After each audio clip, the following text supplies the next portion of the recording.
여러분 한미 워킹그룹 기억하십니까? 2018년 문재인 정부 때 한미가 함께 만든 대북 문제를 조율하기 위해 만들었던 협의체죠. 그런데 남북이 함께하는 사업마다 제재 여부를 엄격하게 따지면서 남북 관계에 발목 잡는 장치다. 이런 비판이 이어졌고 사실상 폐지가 됐습니다. 그런데 지난 월요일, 그러니까 12월 15일에 전직 통일부 장관 6명이 함께 모여서 성명을 냈어요. 제2의 한미 워킹그룹을 반대한다. 이런 내용이었습니다. 같은 날 어떤 일이 있었냐면 한국과 미국 정부가 만나서 한미 정상회담 후속 협의를 하는데 통일부도 좀 참석해 주시오 하고 외교부가 요청을 했는데 통일부가 불참을 통보하는 일이 있었죠. 이쯤 되자 외교부와 통일부의 갈등설이 수면 위로 떠오르고 있습니다. 궁금해집니다. 이재명 정부에서 한미 워킹그룹을 다시 가동하겠다고 한 적이 없는데 왜 6명의 전직 통일부 장관들은 우려를 하고 있는 걸까요? 그리고 정말로 외교부와 통일부 사이에는 지금 갈등이 있는 걸까요? 이 문제에 답을 주실 분 6명의 장관 가운데 한 분 정세현 전 통일부 장관 만나보겠습니다. 정 장관님 어서 예, 오십시오. 예. 오랜만에 뵙습니다.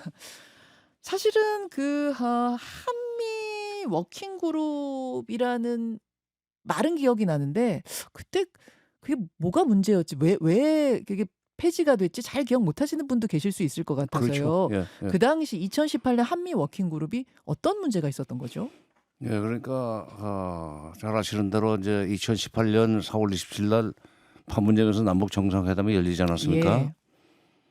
그때 사실은 그 남북 관계가 이제 한참 좋을 때이기 때문에 예. 2월 달에 평창 올림픽에도 북한 선수단들이 오고 뭐 맞아요. 이러면서 남북 관계가 음. 문재인 정부 들어서 남북 관계가 막 풀려나가는 그런 시기였기 때문에 그 합의 사항들이 굉장히 많았었습니다. 음흠. 대표적인 것이 북한 철도를 고속화시켜 주기로 한 거예요. 예. 그쪽이 요구를 했죠. 맞아요. 김정은이. 맞습니다. 동생이 와서 평창 가는데 KTX를 타봤잖아요. 김여정. 예.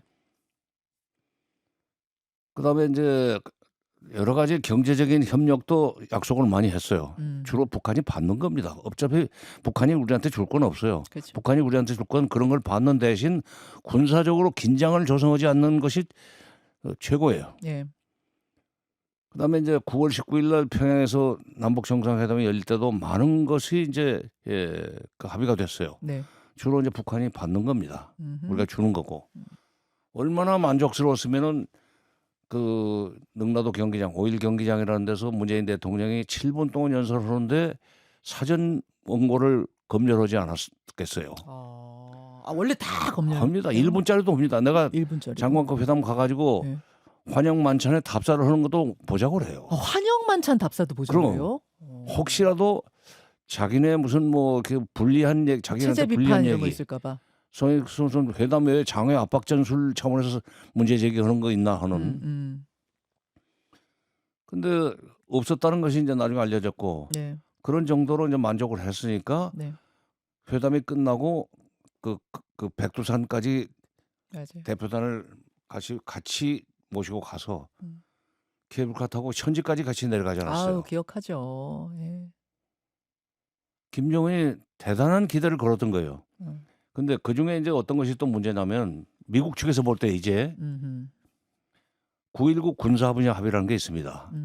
9.19 군사 분야 합의는 비무장지대 그 군사 분계선으로부터 4km 이내에서 뭐 위험한 그 공격적인 행동을 하지 않는다. 해상에서 몇 킬로, 40km, 20km, 서쪽에선 뭐 40km, 동쪽에서는 20km 뭐 이런 식으로 위험한 군사 행동을 서로 피차에게 위험한 군사 행동을 하지 않는다는 약속을 한 것이 군사 합의입니다. 근데 그걸 보고 미국이 핏대가 났어요. 핏대가 났어요. 화가 났어요. 아니 군사 문제를 왜 우리한테 물어보지 않고 해. 전시작전 통제권 우리가 가지고 있어. 이 사람들 가만 놔두면 안 되겠구만. 이렇게 됐던 것 같아요. 예. 10월 한 18일에서 20일 사이로 기억을 하는데 예. 이게 남북 간에 여러 가지 약속을 많이 했는데 남북 관계 개선을 위한 그 행보와 북미 관계 그 개선을 위한 행보, 북핵 문제 해결을 위한 행보 이 세 가지가 소위 서로 돼서 나가야지 남북 관계만 앞서서 가면 안 되겠다는 얘기를 미국 쪽에서 하더라고요. 그래서 이거 발목 잡으려고 온 거구나. 어. 그러더니 그로부터 한 달 후에 예. 한미 워킹 그룹이라는 것이 발족됐다고 우리 그 당시 정부에서 자랑스럽게 발표를 하더라고요. 예. 얘기가 길어지는 것 같지만 제가 김영삼 정부 시절에 대통령 비서관을 했던 시절에 이 얘기를 잠깐 해야 됩니다. 미국이 북한한테 원자력 발사를 져주기로 해놓고 그거를 이행하는 협상을 하는데 돈이 들어가는 문제니까 한국도 들어오라 이거야. 들어오라 한국하고 같이 만나자 이거야. 네. 김영삼 대통령이 이렇게 간단한 양반이 아닙니다. 어. 상당히 미국에 대해서 아주 저항을 많이 했어요. 사사건건.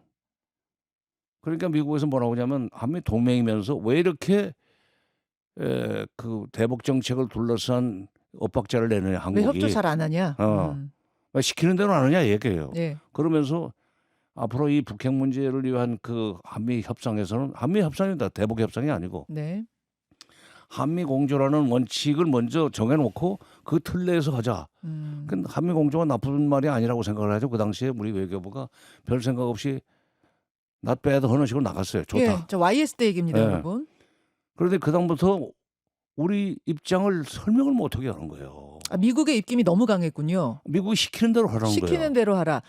그러면 다시 이야기를 좀 돌려서 그 소위 그 재판이라고 우리는 봤기 때문에 2018년 것이 18년 것이. 예. 근데 그것이 이번에 또 나왔단 말이야. 아니 근데 장관님, 그래서 2018년에 한미 워킹그룹 만들었는데 자꾸 미국이 우리 시키는 대로 대북 문제 풀어 이런 것 때문에 폐지가 됐는데 우리가 이제 너무 비판적으로 봤죠. 이건 아니다 싶어서 이번 정부에서 한미 워킹그룹 부활시키겠다고 한 적이 없어요. 없는데 아니지. 이름이 다르다고 그래서 예. 이름이 다르다고 그래서 그게 다른 것이 아닙니다. 아니 얼마든지 그건 이름을 바꿀 수 있어요. 어허.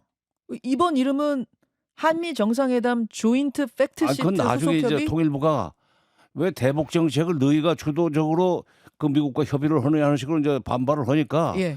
뭐 남북 정상회담 무슨 뭐 후속 조치로서 그다음에 한미 한미 정상회담 뭐 팩트시트 뭐 추진 협의체라는 식으로 바꿨는데 예. 통일부가 그렇게 말하자면 불참하겠다고 하니까 예. 일단 그런 식으로 해서 그 눌러놓는 무마하는 식으로 했지만은 언제 이것이 다시 한미 워킹그룹 시즌 2로 나올지 모릅니다. 그러니까 원래는 이게 한미 정상회담 조인트 팩트시트 후속 협의체가 아니라 다른 이름이었어요. 이게 뭐 대북 정책 협의체였나 뭐 이거였는데. 대북 정책 협의체. 그렇죠. 근데 통일부가 그거 우린 불참하겠소. 한미 워킹그룹 시즌 2 같아요라는 느낌으로 항의를 하니까 이름을 이렇게 바꾼 거다. 느낌이 아니라 예. 외교부가 외교부가 그 국무부 내지는 미국하고 뭐 주한 미국 대사하고 협의를 한다고 그랬지만 하여튼 우리 외교부가 미국 국무부 쪽하고 먼저 이렇게 회의를 시작하면은 백발백중 그것은 미국이 하자는 대로 끌려갈 수밖에 없고 우리 목소리는 없어지는 걸 여러 번 체험했기 때문에 통일부로서는 김영삼 정부 때부터 그렇기 때문에 또 그런 짓을 해서는 안 된다. 그러니까 대북 정책이 우리 정부 내에서 외교부, 통일부 또는 국정원 포함해가지고 국방부까지 우리 입장이 정해진 뒤에 미국과 협의를 시작해도 늦지 않다. 그런 말씀이시군요. 아니 장관님, 근데 이제 외교부 입장에서는 미국이 뭐 너무 좋아가지고 지금 그런 게 아니라 우리 국익적인 측면에서 볼 때 독자 행보를 편다는 게, 그러니까 미국이 공조해서 같이 합시다 하는데 그걸 뿌리치기가 지금 뭐 안보면이나 경제면이나 트럼프 정권을 상대하는 게 쉬운 게 아니잖아요. 그래서 좀 어쩔 수 없는 측면도 있지 않습니까? 김현정 PD도 이제 저는 이제 외교부 입장에서 반론 드리는 겁니다. 아니 외교부 입장이 아니라 우리 국민들 상당수가 미국하고 맞서가지고 될 게 뭐 있어.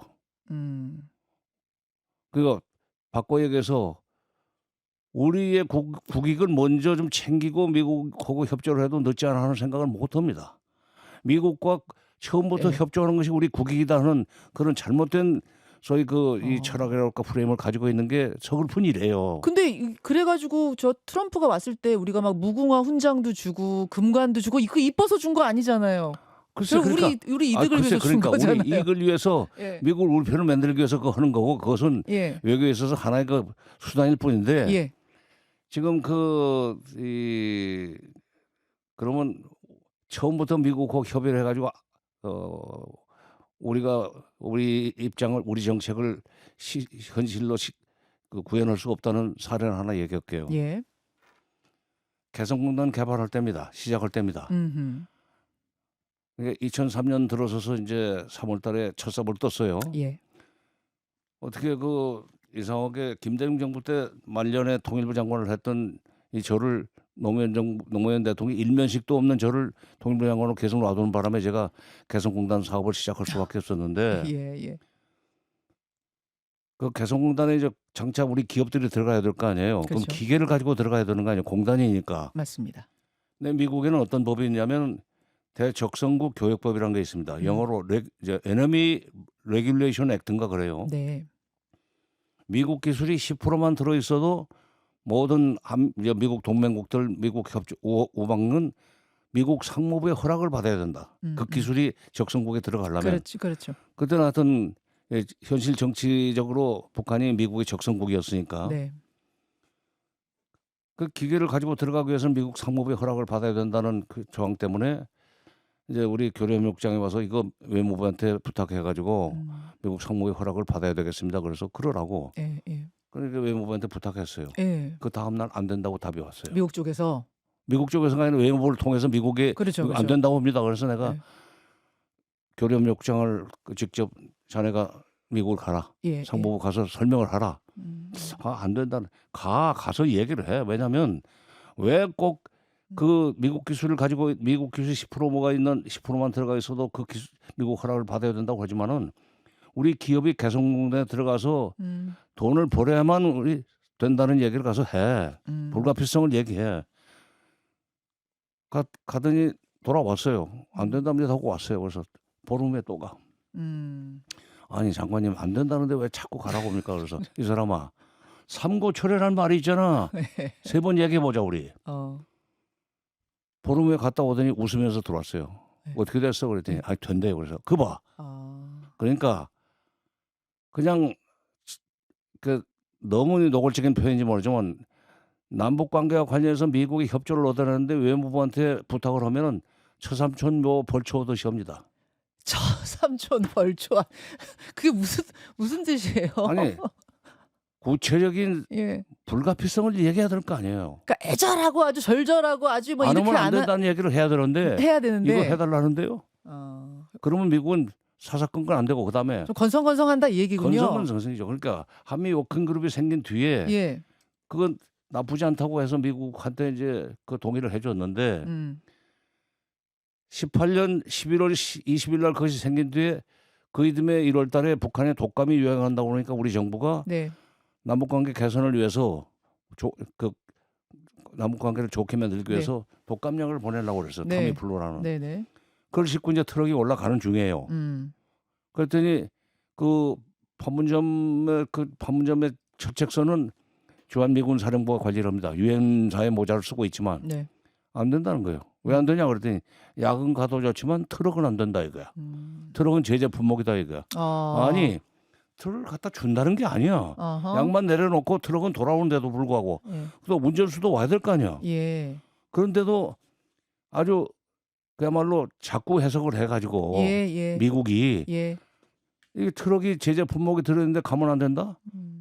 돌아온다고 해도 안 된다는 거야. 돌아온다고 해도 무조건 안 된다. 자, 알겠습니다. 어떤 에피소드인지 제가 이해를 했거든요. 이렇게 소위 이제 자주파라고 불립니다. 우리 정세현 장관 같은 이제 통일부 분들을 주로 자주파 이렇게 불리고 외교부 한미 동맹을 우선시하는 동맹파. 자주파 대 동맹파의 갈등이라고 흔히들 얘기하는데 그 이견, 그러니까 대북 문제를 바라보는 시각차는 예전부터 있었던 거군요. 그럼요. 예전부터. 근데 이제 그때마다 시각차가 있는데 물론 외교부라는 것이 대외 그 교섭의 창구로서 그 역할을 많이 해왔습니다. 뭐 통상 문제도 있고 무슨 뭐 안보 문제, 그 군사 문제도 있지만은 수석 대표 하는 건 좋아요. 그러나 대북 정책과 관련해서 우리의 전련한 입장을 통일부만큼 음. 정확하게 반영을 안 해주기 때문에 네.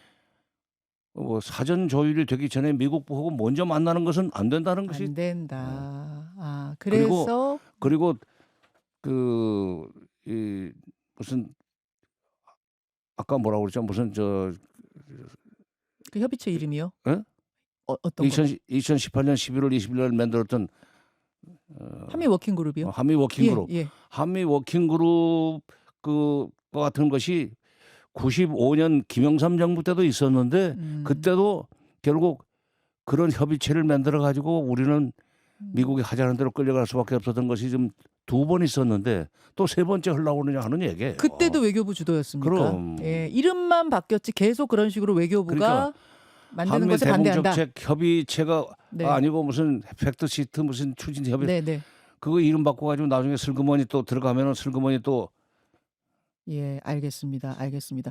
그래서 그러니까 자주파 원로분들은 위성락 실장, 그러니까 외교부 출신 위성락 실장에게 국가안전보장회의 이 상임위원장직 맡겨선 안 된다 이렇게 주장하시는 건가요? 근데 이제 그 얘기를 하니까 예. 유성락 실장이 아주 늠름하게 사실을 왜곡하대요. 김대중 정부 때 그 NSC 상임위원회 운영했던 방식을 그대로 하고 있다. 예. 아닙니다. 원래 그것은 그 NSC 상임위원회 전신은 김영삼 정부 때 있었던 통일 외교안보정책 조정회의입니다. 예. 그것이 김대중 정부 넘어선 NSC 상임위원회가 됐는데 김영삼 정부 때도 통일 외교안보정책 조정회의 의장은 통일부 장관이었어요. 그리고 김대중 정부 때도 상임위원회 의장이 통일부 장관이었습니다. 그렇습니까? 저도 했습니다. 그때는 NSC 상임위원장이 통일부 장관이었습니까? 통일부 장관이 겸임을 한 거예요. 왜냐하면 창근직이 아니기 때문에 회의체니까. 예. 근데 이제 노무현 정부 때도 그대로 갔어요. 그리고 예. 저도 노무현 정부 때도 상임위원회 의장입니다. 예. 정동영 장관도 상임위원회 의장이고 그 당시에 나중에 그것이 상임위원회 의장이 바뀐 것은 이명박 정부 때 와서 외교부 장관으로 바뀌었어요. 그때 법령 자체가 바뀌어서 쭉 지금까지 유지되고 있는 거죠? 법령이 바뀌었더라고요. 그런 셈이죠. 그러니까 예. 대통령령이면 돼요. 예. 대통령령은 국무회의에서 결정하면 되는 겁니다. 그리고 이제 박근혜 정부 때 와가지고 안보실이 생기면서 안보실장이 상임위원회 의장이 돼버렸어요.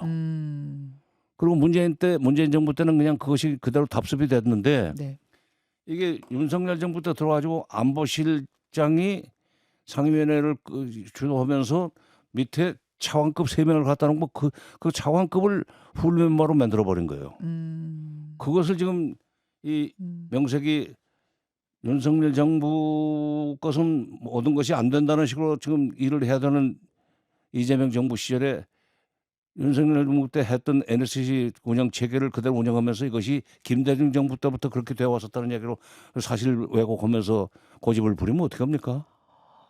근데 지난번에 정동영 장관이 똑같은 이야기를 8월에 했습니다. 그러니까 통일부 장관인 내가 NSC 상임위원장을 하는 게 맞습니다. 이런 이야기를 하자 대통령실에서 근데 지금 법령은 그렇지가 않습니다 하고 정리가 됐거든요. 그래서 위성락 실장이 지금도 하고 있는 건데. 아니 명색이 지금 윤석열 정부가 잘못한 것을 바꾸는 정부가 지금 이재명 정부인데 왜 그 부분에 관해서는 윤석열 정부 거를 그대로 답습하냐 이거야. 그거 정동영 장관이 해야 된다고 보시는군요. 그리고 김대중 정부, 노무현 정부에서 통일부 장관 했던 사람 전부 한번 불러서 한번 상임위원회 의장 했는지 한번 물어봅시다. 네, 알겠습니다. 법령 바꿔야 된다는 입장. 그리고 대통령령이기 때문에 바꾸면 되는 거예요. 위성락 실장이 이거 받아들이실까요? 이거 내려놓으라고. 아니 그건 대통령이 받으면 되는 거지. 윤석열 실장이 받으면 되나? 그건 안 내놓고 싶겠지 그야. 알겠습니다. 혹시 이 부분 관련해서 이재명 대통령하고 소통해 보신 적 있으십니까? 예? 이재명 대통령하고 이 부분에 대해서 소통해 보신 적 있으신가요? 나는 골 밖에 있는 사람인데 내가 어떻게 소통합니까? 예. 정동영 장관이 하겠죠. 오늘 아마 이제 외교부 통일부 업무보고 업무보고가 있습니다. 있으니까 예. 거기서 대통령이 가르마를 타 주겠죠. 이렇게 해야 된다고 보세요. 이 업무보고 자리에서 대통령이. 그럼요. 그렇게 보세요. 왜냐하면 2026년을 남북 평화 공존의 시대로 열어나가겠다고 하는 얘기를 지금 하려면은 그러려면은 평화 공존의 주체가 누굽니까? 북한과 남한 아닙니까? 남한과 북한이고 북한을 그 대상으로 하는 정책을 추진해 나가는 데 있어서 결정권이라고 그럴까 그 회의의 그 의장을 통일부장관한테 맡겨야지 미국만 물어보고 합시다. 미국말 들어보고 합시다 하는 네. 식으로 이러는 사람들한테 그걸 맡겨도 아, 근데 되겠어요? 유성남 실장이 미국말 들어보고 하자는 그런 분은 아니시잖아요. 좀 주체적으로 말을 그렇게 하지만 합리적으로 아니 나도 그러니까 나도 저 외교학과를 서울대 외교학과를 나와가지고 그 뭐 선후배 뭐 동기 후배들이 외무부에 많습니다. 예. 나도 외무부 갔더라면 그렇게 됐을 거예요 아마. 안 갔기 때문에 내가 남북 관계 중심으로 그 소위 그 한미 관계도 적어도 그 통일 정책에 관한 우리 중심으로 이 문제를 끌고 나가야 된다는 생각을 할 수밖에 없었고 실제로 행동을 그렇게 해왔고 근데 그게 아니고 이제 미국 외교부에서 잔뼈가 굵다 보니까 또 미국하고 긴밀하게 협력을 하는 것이 국익이라는 그런 그 이 철학 속에서 살다 보니까 미국한테 뭘 이제 물어보자. 내전 미국이 하라는 것을 거역하면 안 된다는 그런 것이 습관화된 사람들이에요. 알겠습니다. 알겠습니다. 동맹파와 자주파의 갈등설이 수면 위로 올라왔다는 이야기가 계속 나와서 도대체 이게 어떤 것이고 아니 근데 갈등이 좀- 아니라 이것은 예, 좋게 말하면 이재명 대통령이 동맹파와 자주파 둘을 다 쓰는 거예요. 둘 다 쓰는 양날개로 거예요. 나르면서 아하. 때로는 자주파 쪽으로 이게 예, 선회할 수도 있고 동맹파 쪽으로 설 수도 있는 거죠.